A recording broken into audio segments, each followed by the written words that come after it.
안녕하세요. 돈이 되는 5분 이야기 도노회의 김지정입니다. 노후파산은 단순히 물질적인 어려움만 뜻하지는 않은 것 같습니다. 그 정신적인 파산이 더 심각한데요. 지난번 뉴스에 보니까 서울지방지법원에서 파산 선고자 받는 4명 중에 1명이 노인이었다 이렇게 하고 있고 숫자는 계속 늘어나고 있죠.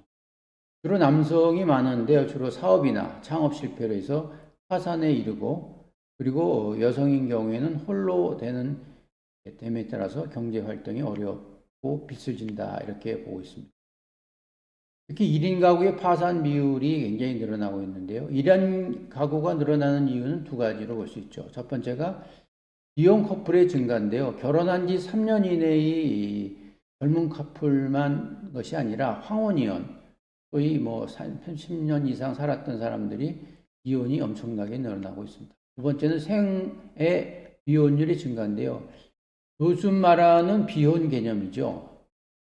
생애 한 번도 혼인을 하지 않고 있는 인구의 비율이 감소를 뜻하는 거죠. 그리고 혼자 사는 남자의 경우에는 특히 파산이 함께 많죠. 그리고 노인이라 할지라도 아내가 먼저 사망하고 혼자가 되면은 마음이 심각해져서 먼저 떠나게 되죠. 그래서 부인이 죽은 후에 3년 만에 사망 확률이 몇 배가 높다 이렇게 보고 있습니다. 최근의 통계를 보면은 이제 자식이 결혼해서 자식을 다 개가시킨 다음에 둘 중에 한 명이 죽게 되면은 어떻게 할 것인가 이런 통계 나왔는데 그전에는 자식과 살겠다 이런 비율이 많이 있었고 또 그렇게 살아야 되겠다 했는데 최근 통계를 보니까 80%가 그냥 혼자 살겠다 이런 얘기합니다. 시대적인 상황이 많이 바뀐 거겠죠. 2014년 9월에 일본 NHK에서 발칵 뒤집힌 사건이 나왔는데 아마 노인 표류 사회, 노인 파산의 현실이라는 것이 이제 사회에 파장을 일으켰죠. 노파산이라고 하는 것은 이제 고령자가 생활보호를 못 받는 채 연금으로 근근히 생활하다가 병에 걸려서 죽게 되는 것인데요. 죽음 이후에도 그 발견되는 이 기간이 무려 한 달 정도 이렇게 된다고 합니다. 혼자서 마지막 노후를 지나보는 것. 이것이 비단 이제 일본만의 문제는 아니고 우리나라도 점차 이런 것이 많아지지 않나 보고 있습니다. 지금 노인 파산한 인구 수만 한 200만 명을 되고 있는데요. 이들도 다 평범한 셀러리맨이었고요.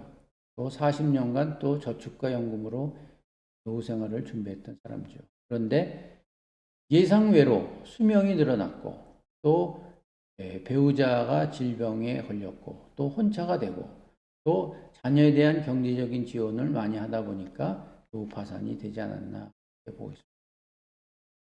우리나라에서도 마찬가지로 노후 파산이 점점 늘어나고 있죠. 특히 1인 가구가 늘어남에 따라서 더 그런데요. 1인 가구라 해서 항상 그것이 행복하지 않다. 그런 건 아닌 것 같습니다. 1인 가구지만 행복한 나라가 있는데요. 여러분도 잘 아시는 스웨덴 같은 경우입니다. 총 인구의 40%가 1인 가구라고 하는데요. 스웨덴 행복지수는 전 세계 5위에 들고 있습니다. 그러면 혼자 살면서도 행복한 스웨덴의 비밀은 무엇인가? 이제 첫 번째가 연금제도이죠. 탄탄한 연금제도가 뒷받침된 시스템에서 일단은 경제적 궁핍에 들어가지 않는다. 이렇게 보고 있습니다. 그래서 우리는 이러한 이제 혼차되는 노후 파산 그리고 싱글의 시대에 피할 수 있는 방법은 시작부터 연금으로 시작해야 된다라고 보고 있습니다. 우리는 일본 하면은 상당히 복지가 잘 된 걸로 알고 있었는데 사실 그렇지 않은 것 같아요. 일본의 국민연금 최고 금액이 65만 원이라고 그래요.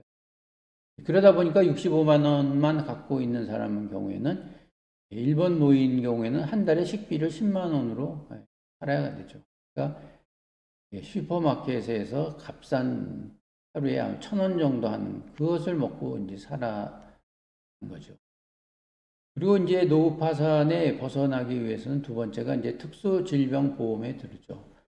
물론 이제 병도 너무 다양하고 병에 걸릴지 안 걸릴지 모르지만 그러나 나이가 들수록 당연히 병원에 가는 횟수가 늘어나죠.